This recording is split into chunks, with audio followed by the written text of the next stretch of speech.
Hola chicos, vamos a explicar el teorema del coseno. Bien, lo vamos a hacer con dos triángulos distintos para que ustedes vean cómo se arma la fórmula del teorema. Por cada triángulo hay tres fórmulas distintas que yo puedo armar según por cuál voy a comenzar. Yo voy a comenzar en este caso con la F. Bueno, entonces para ese caso la fórmula va a ser ese lado F al cuadrado, ¿sí? Este es el lado F, el lado J, el lado N. El ángulo O, el ángulo B y el ángulo I. F al cuadrado es igual a los otros lados, la suma de los otros lados, pero siempre que estén al cuadrado. J al cuadrado más N al cuadrado. Menos 2 por... Ese menos 2 por va a ir siempre, sea cual sea el triángulo y sea cual sea el lado por el que comenzamos, por un lado por el otro, pero sin nombrar el que estaba primero.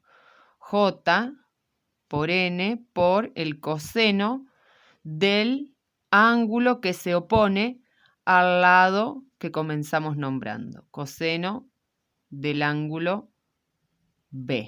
Bueno, parece que justo no me anda la virome. Si comenzamos con el otro, ¿sí? Esa es una de las fórmulas que podemos deducir de ese triángulo. Si lo que yo quiero es comenzar con el lado J, entonces la fórmula va a ser así.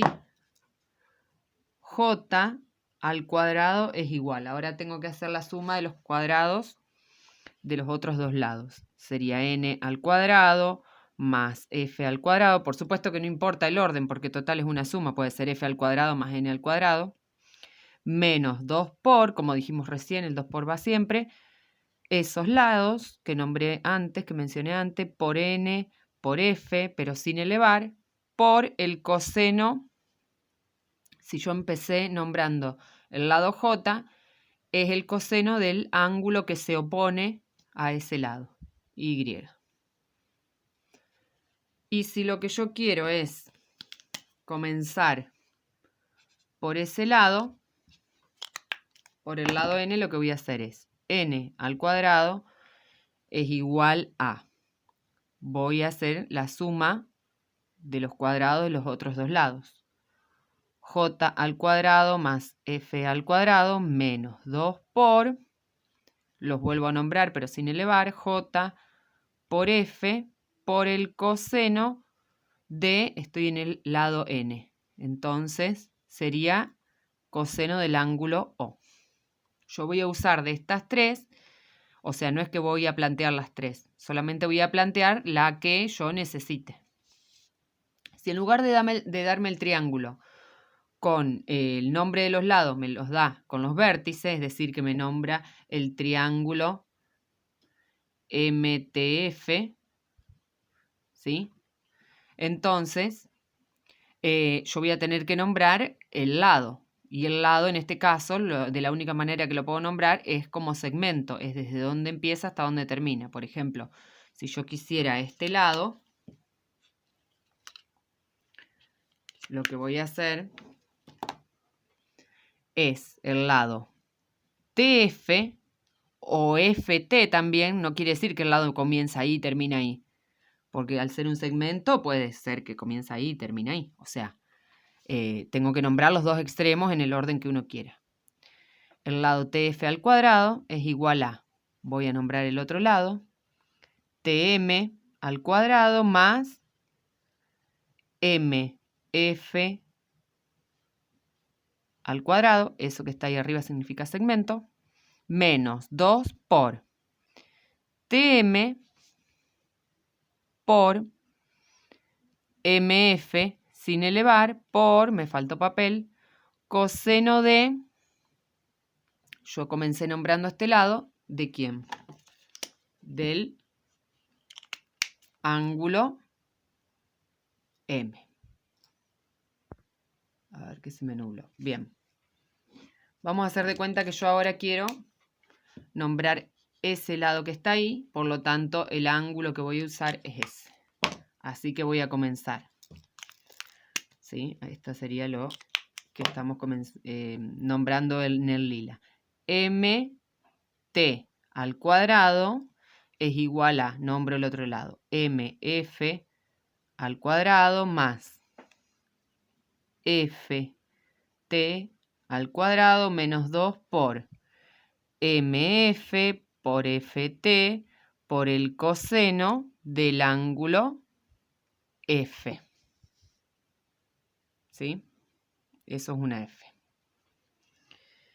Y si lo que yo quiero nombrar es ese lado, el ángulo opuesto es ese, entonces vamos a tener que hacer el lado MF al cuadrado es igual al lado MT al cuadrado más TF al cuadrado menos 2 por MT por FT o TF como puse ahí por el coseno del ángulo opuesto que sería T, del ángulo T. Así es como se arma el teorema del coseno. Lo que yo quiero hacer ahora es enseñarles cómo, con dos ejemplos, cómo hallar un lado o cómo hallar un ángulo. Para poder hallar un lado, con el teorema del coseno, lo que yo tengo que tener como datos son, o sea, yo quiero hallar un lado, tengo que tener sí o sí los otros dos lados y un ángulo, pero no cualquier ángulo, sino el ángulo que está entre esos dos lados que tengo como dato, ¿sí? Es decir, si lo que yo quiero averiguar es ese lado y tengo este y este como dato, este ángulo no me va a servir, este tampoco. El único que me va a servir es el opuesto al lado que yo quiero hallar. Así que, ¿cómo lo voy a nombrar? Lo puedo nombrar, qué sé yo, x al cuadrado igual a uno de los lados, 6 al cuadrado más 4 al cuadrado menos 2 por 6 por 4 por el coseno. ¿Cuál es el ángulo que está opuesto? El que tenía como dato, 85 grados. Entonces, x cuadrado, lo voy a resolver con la calculadora, a ver si lo ven ahí. 6 al cuadrado, quiero que vean lo que voy apretando, pero ahí hace 6 al cuadrado. Más 4 al cuadrado, menos 2 por 6 por 4 por el coseno de 85 grados. No hace falta poner el grados, siempre y cuando no tenga grados y minutos. Ya si el problema es con grados y minutos, ahí sí voy a tener que poner grados, tantos minutos. Eso me da 47,82. ¿Sí? 47,82. Eso es lo que me da el lado al cuadrado. Entonces, para sacar la medida correcta, yo tengo que hacer esa potencia pasa al otro miembro como raíz. 47,82. Entonces, eso va a ser la raíz de 47,82. 6,92. 6,92 porque redondeé en centésimos. Ahora vamos a hallar un ángulo. Tengo que hallar ese ángulo. Para poder hallar un ángulo con el teorema del coseno, tengo que tener sí o sí como dato los tres lados.